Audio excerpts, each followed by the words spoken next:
ان دو سیاسی مخالفین کے درمیان توازن کیسے رکھ لیتے ہیں؟ سیاست جو ہے اس میں خاندان کا کوئی چکر نہیں ہوتا. I am follower of Bhutto family and اس میں کوئی دو رائے نہیں ہے کہ میں دوستی یا رشتہ داری یا کسی اور چیز کو میں بیچ میں لاؤں. میں اپنی سیاست کرتا ہوں بھٹو خاندان کی. آپ آصف زرداری اور ذوالفقار مرزا کے 45 سال تک مشترکہ دوست رہے. دونوں کی راہیں جدا ہونے کی اصل وجہ کیا تھی؟ ذوالفقار مرزا کو مس انڈرسٹینڈنگ ہو گئی. وہ کسی ایسے لوگوں کے ہاتھ چڑھ گیا ہے جو اس کو غلط گائیڈ کر رہے ہیں. جس طرح زرداری صاحب نے ان کی عزت کی چھوٹی چھوٹی چیزوں کے لیے اور پرسنل ایمبیشن کے لیے، اگر آپ اس رشتے کو توڑتے ہیں تو یہ ایک بد نصیبی ہے انسان کی کہ اتنا اچھا انسان ہے زرداری صاحب جس نے ہر انسان کی خدمت کی ہے. اس کے بارے میں باتیں کرنا یہ کوئی کسی کی زبان پہ زیب نہیں لاتے. کیا آپ نے ذوالفقار مرزا سے کبھی صلح کے لیے بات چیت کی؟ میں نے بڑی کوشش کی کہ یہ چیزیں آپ جو کر رہے ہو یہ صحیح نہیں ہے، یہ آپ کے لیے بھی صحیح نہیں ہے، آپ کی فیملی کے لیے بھی صحیح نہیں ہے اور ہماری پارٹی کے لیے بھی صحیح نہیں ہے. میں تو یہی کہوں گا اپنی بھابھی سے، ڈاکٹر فہمیدہ مرزا صاحبہ سے، کہ ان کو لے جائیں امریکہ لے جائیں. وہاں پہ بہت انسٹیٹیوٹس ہیں جہاں پہ ٹریٹمنٹس ہوتی ہیں، تو وہاں ٹریٹمنٹ اس کی کرائیں. مشہور ہے کہ 70 کی دہائی میں سلیم اکبر بگٹی اور آصف زرداری کے درمیان ہونے والی لڑائی میں آپ بھی شامل تھے. واقعہ کیا تھا؟ بچانے والا تو اوپر بیٹھا ہے رب جو سب کو بچاتا ہے، لیکن چھوٹی چھوٹی باتوں پہ ان کی جو مس انڈرسٹینڈنگ ہوئی تھی. اب تو مرحوم بگٹی صاحب یہاں نہیں ہیں، لیکن بعد میں انہوں نے ریئلائز کیا تھا کہ جو کچھ بھی انہوں نے کیا وہ غلط کیا تھا، تو زرداری صاحب نے پھر ان کو معاف کر دیا تھا. صوبائی وزیر بلدیات بھی رہے اور اب اسپیکر سندھ اسمبلی ہیں.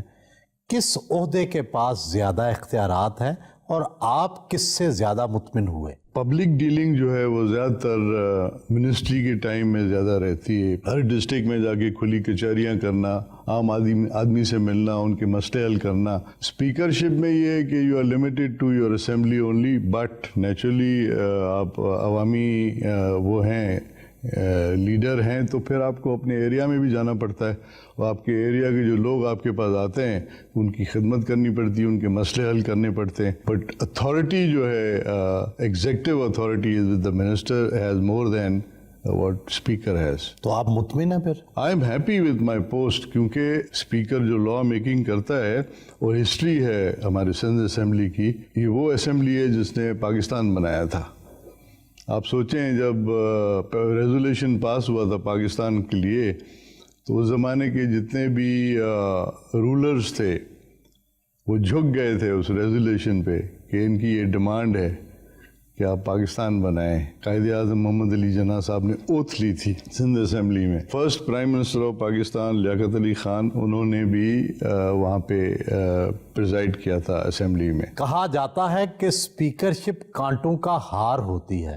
آپ دونوں بیویوں یعنی حکومت اور اپوزیشن کو اکٹھے کیسے چلاتے ہیں؟ Speaker is suppose to be a neutral person, اور میں کوشش کرتا ہوں کہ اپوزیشن اور گورنمنٹ سائڈ کو دونوں کو ساتھ لے کے چلوں. میجورٹی آف ٹائم جو ہے میں اپوزیشن کو دیتا ہوں، کیونکہ ان کی میجورٹی نہیں ہے تو they deserve to have more time than the government side. Speakership کے بعد اگلا سیاسی زینہ وزارت اعلیٰ ہوتی ہے. پارٹی نے موقع دیا تو کیا تبدیلی لے کر آئیں گے؟ جو بھی رول آج تک مجھے پارٹی نے سونپا ہے میری کوشش رہی ہے کہ میں وہ ڈیلیور کروں. اگر وہ موقع بھی ملے گا تو انشاءاللہ I'll make sure it happens. I should deliver whatever I can. جوانی میں ماڈلنگ کرتے رہے، کراٹے کے بلیک بیلٹ رہے، کیا شعر و شاعری اور موسیقی سے بھی دلچسپی ہے؟ اسپورٹس مین میں ہمیشہ رہا ہوں. شعر و شاعری سے اتنی خاص دلچسپی نہیں رہی. میوزک سے یس، کالج کے زمانے میں، اسکول کے زمانے میں جس ٹائپ کی میوزک ہوتی تھی اس سے دلچسپی رہتی تھی. میرے والد صاحب کو مہدی حسن کی غزلیں سننے کا شوق ہوتا تھا تو وہ محفل کراتے تھے. نصرت فتح علی صاحب جو ہے ان کے فیوریٹ وہ ہوتے تھے. یہاں ہمارے گاؤں میں وہ آ چکے ہیں نصرت فتح علی صاحب، انہوں نے یہاں قوالی کی ہے. ماڈلنگ ایسی چیز ہے جس میں ہم شروع میں یہ سوچتے تھے کہ شاید یہ کوئی کم کردار کے لوگ ہوتے ہیں جو ماڈلنگ کرتے ہیں اور جو ایکٹر بنتے ہیں. اس زمانے میں آپ کے ٹی وی چینلز بھی نہیں ہوتے تھے اور سنیما ہاؤسز میں وہ کمرشلز بنتی تھیں اور سنیما ہاؤسز میں وہ چلاتے تھے. تو وہ ہمارے کچھ دوست تھے جنہوں نے ایڈورٹائزمنٹ میں حصہ لیا اور مجھے ساتھ لے کے گئے تو I played some roles there also.